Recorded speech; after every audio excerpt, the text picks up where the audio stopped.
भक्तों राधे राधे, जय श्री कृष्णा। भक्तों आप सभी लोग जानते हैं कि 16 दिसंबर 2025 यानी मंगलवार को पड़ रही है पौष महीने की द्वादशी तिथि, और यह साल की आखिरी द्वादशी तिथि है जो बहुत ही खास है। और भक्तों ये वो तिथि है जो पौष मास में पड़ने वाली सबसे बड़ी तिथि है, क्योंकि ये मंगलवार के दिन पड़ रही है और इसका बहुत ही बड़ा और विशेष महत्व होता है। पूज्य पंडितों और गुरुओं ने कहा है कि अगर कभी भी मौका लग जाए और पौष महीने की द्वादशी तिथि मंगलवार को पड़ जाए तो आप लोगों को 2 लौंग का उपाय तो अवश्य ही करना चाहिए। इन दोनों का संयोग बहुत ही कम आता है। इसी के साथ में पंडितों और गुरुओं ने अपनी शिव महापुराण, जो हमारे 18 पुराण में से एक है, उसकी कथा में बताया है कि इस दिन आपको 2 लौंग का उपाय तो आपको अवश्य ही करना चाहिए, क्योंकि ऐसा दिन पूरे साल में सिर्फ एक ही बार आता है। और भक्तों आप सभी लोग जानते हो कि मंगलवार द्वादशी का अगर सबसे बड़ा कोई उपाय है तो वो 2 लौंग वाला उपाय है। तो भक्तों इस मंगलवार के दिन आप लोगों को इस 2 लौंग वाले उपाय को जरूर करना है। बहुत सारे लोग होंगे जिन लोगों ने इस उपाय को ना किया हो, मतलब पूरा साल निकल गया, उन्होंने किसी भी दिन इस लौंग वाले उपाय को ना किया हो।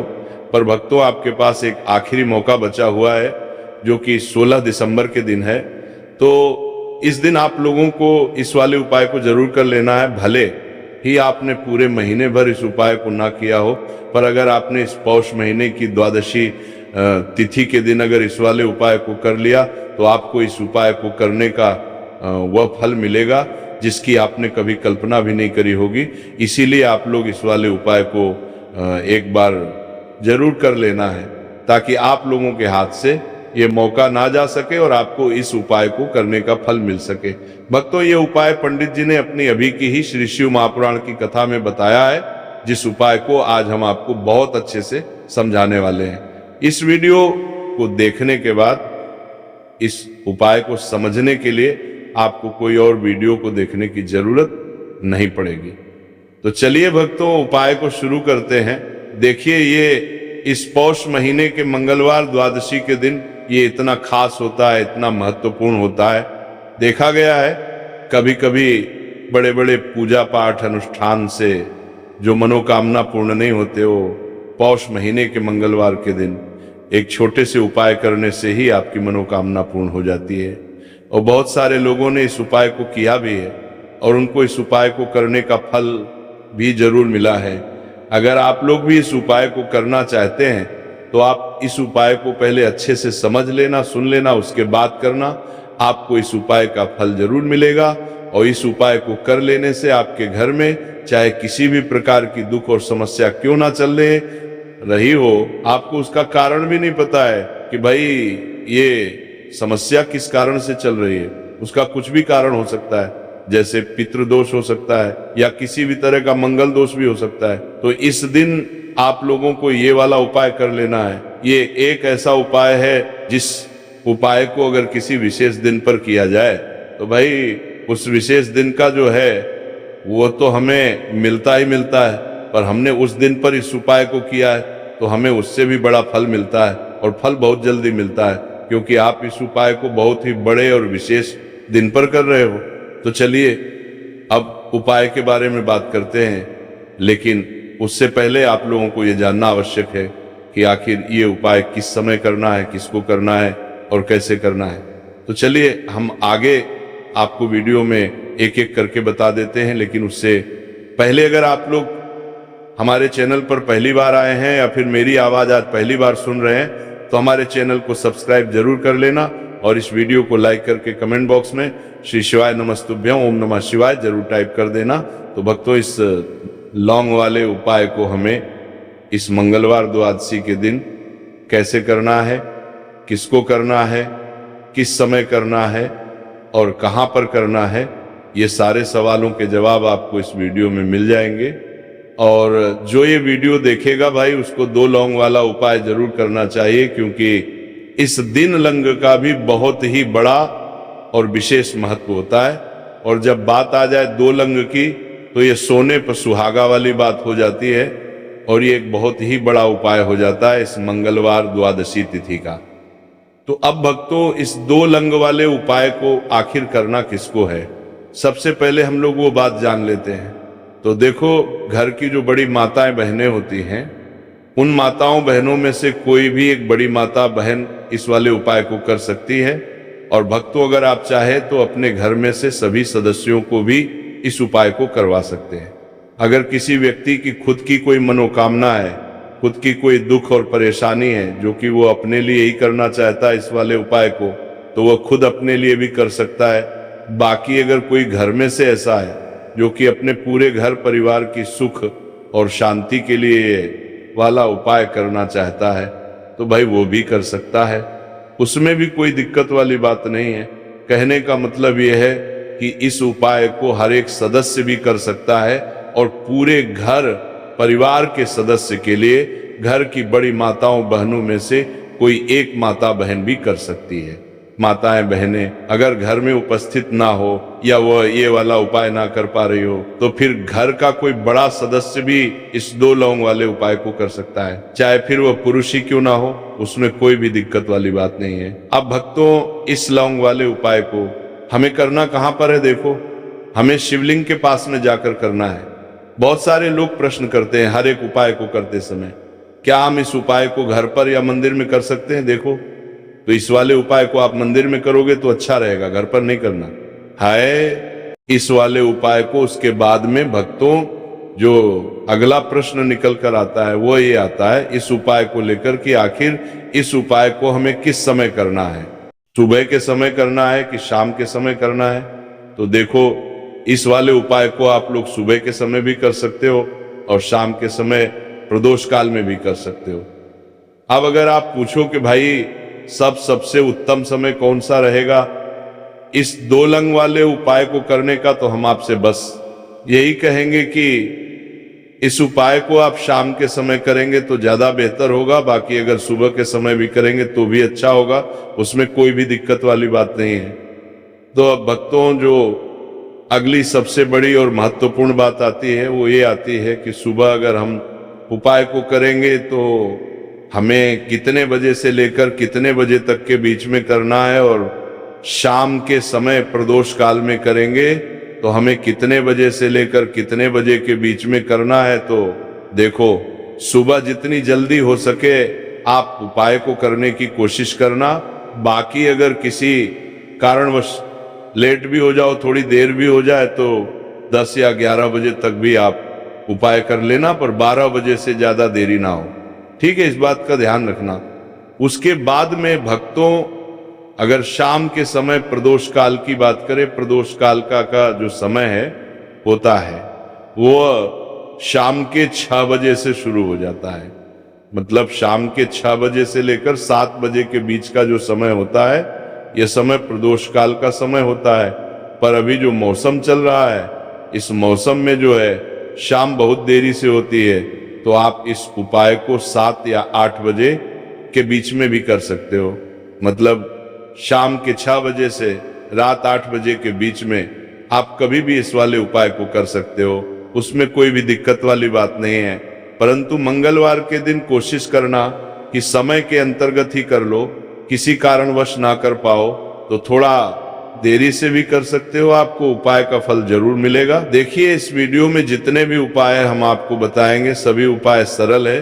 देखो, गुरुजी ने कहा है कि मंगलवार के दिन आपको चौमुख दीपक वाला उपाय तो अवश्य ही करना चाहिए। वीडियो के अंतिम में आपको उपाय बताया है जो आपको करना है। देखो, आगे बढ़ने से पहले वीडियो को एक लाइक जरूर करें।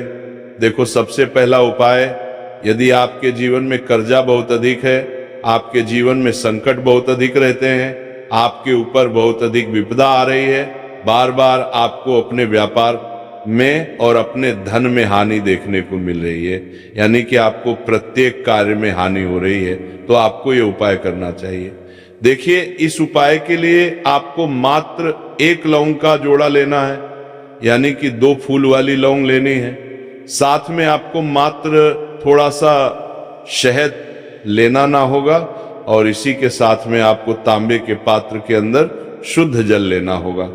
अब देखिए, इन सभी सामग्रियों को लेकर के आपको भगवान शिव के मंदिर में पहुंच जाना है। देखिए, ये उपाय आप सुबह से लेकर शाम तक कर सकते हैं। तो वह सबसे पहले तो आपके पास जो 2 फूल वाली लौंग है, उन्हें आपको शहद के अंदर अच्छे से डुबो है, यानी कि दोनों लौंग पर आपको अच्छे से शहद का लेपन कर देना है। अब आपको जो आपके पास एक लौटा जल है, सबसे पहले तो उसे शिवलिंग पर धीरे धीरे समर्पित करना है और श्री शिवाय नमस्तुभयम इस मंत्र का जाप करते हुए समर्पित कर देना है। अब आपके पास जो 2 फूल वाली लौंग है, शहद से उसे आपको शिवलिंग पर अर्पित करना है और आपको प्रार्थना करनी है कि जीवन में जो रोग की स्थिति है वह समाप्त हो, जीवन के जो संकट और समस्याएं हैं वह सभी समाप्त हो, जीवन से जो कर्ज की समस्या है वह समाप्त हो। इस प्रकार से प्रार्थना करते हुए ये जो 2 फूल वाली लौंग ही शहद संयुक्त, इससे आपको शिवलिंग पर अर्पित कर देनी है। आपकी जो भी समस्या होगी इस मंगलवार के दिन अवश्य ही समाप्त हो जाएगी। तो इस प्रकार से आपको पहला उपाय करना है। अब हम बात कर लेते हैं दूसरे उपाय के बारे में। देखो ये उपाय आपके लिए सर्वश्रेष्ठ होने वाला है। देखिए, इस उपाय के लिए आपको मात्र 5 हरे मूंग के दाने आपको साबुत लेने, खंडित नहीं होने चाहिए। इस बात का ध्यान रखें। और इसी के साथ में आपको एक तांबे के पात्र के अंदर अपने घर से शुद्ध जल ले लेना है।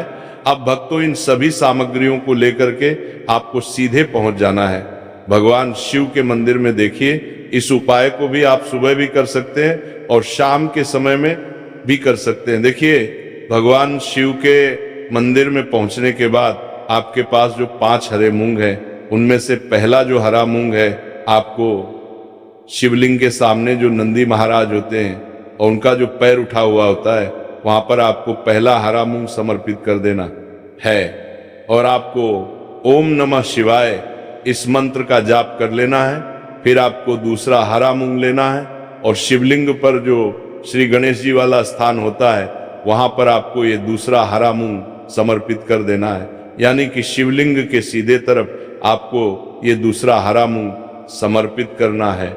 और फिर आपको ओम नमः शिवाय या फिर श्री गणेशाय नमः इस मंत्र का जाप कर लेना है। तीसरा हरा मूंग का दान आपको भगवान शिव की सबसे प्रिय पुत्री माता अशोक सुंदरी वाले स्थान पर समर्पित करना होगा। शिवलिंग की जो जलाधारी होती है, जहां से जल बह करके आता है, उसी जलाधारी के बीच में जो कहीं न कहीं उठी हुई लाइन होती है सांप की आकृति के रूप में, वहीं पर आपको तीसरा हरा मूंग समर्पित करना है और फिर आपको ओम नमः शिवाय इस मंत्र का जाप कर लेना है। अब भक्तों, चौथा जो हरा मूंग है उसे आपको भगवान कार्तिकेय जी का जो स्थान होता है शिवलिंग पर, वहां पर आपको ये चौथा हरा मूंग का दाना समर्पित कर देना है और आपको ओम नमः शिवाय इस मंत्र का जाप कर लेना है। अब भक्तों, आपके पास जो 5वां और अंतिम हरा मूंग बचा हुआ है, उससे जल के पात्र के अंदर डाल देना है और इस हरे मूंग से युक्त जल से आपको भगवान शिव के शिवलिंग का अभिषेक कर देना है। जल आपको बिल्कुल धीरे धीरे समर्पित करते जाना है और लगातार आपको शिव महापुराण के मूल मंत्र श्री शिवाय नमस्तुभयम इस मंत्र का जाप करते रहना है। फिर आपको शिवलिंग के सामने बैठकर, यदि आप अपने बच्चों के लिए उपाय कर रहे हैं, यदि आप अपने बच्चों की बुद्धि, ज्ञान और विवेक के लिए उपाय कर रहे हैं, तो उसके लिए आपको प्रार्थना कर लेनी है। या फिर व्यापार में वृद्धि करने के लिए उपाय कर रहे हैं, तो उसकी कामना करते हुए आपको प्रार्थना कर लेनी है। या फिर अपनी नौकरी के लिए कर रहे हैं, या फिर अपने इंटरव्यू के लिए, या फिर धन की प्राप्ति के लिए कर रहे हैं, जिस भी कामना के लिए आप उपाय कर रहे हैं, उसे परिपूर्ण करने के लिए आपको महादेव से प्रार्थना कर लेनी है और फिर आपको वापस अपने घर आ जाना है। पूज्य गुरु जी ने कहा है कि जो भी व्यक्ति इस उपाय को कर लेता है, तो यकीन मानिए आपके जीवन की जो सारे संकट, कष्ट और बाधाएं वो सभी समाप्त होंगे। अब हम बात करते हैं अगले उपाय की। इस उपाय के लिए आपको एक दीपक लेना है। दीपक आप मिट्टी का भी ले सकते हैं और शुद्ध आटा मढ़कर उसका दीपक भी आप तैयार कर सकते हैं। दीपक के अंदर गोल बाती का प्रयोग करना है। और दीपक के अंदर आपको शुद्ध घी का प्रयोग करना है। इसी के साथ में आपको मात्र एक फूल वाली लौंग लेनी होगी। अब ये एक दीपक और एक फूल वाली लौंग लेकर के सीधा आपको पहुंचना होगा बरगद के वृक्ष के वहां पर। देखिए, सबसे पहले तो आपके पास जो एक फूल वाली लौंग है उससे आपको बरगद के वृक्ष की जड़ में समर्पित करना है। देखिए, अगर आपके जीवन में कोई भी बड़ा संकट आने वाला है, कोई भी बड़ा कष्ट आने वाला है, तो वह इस उपाय के माध्यम से दूर होने वाला है।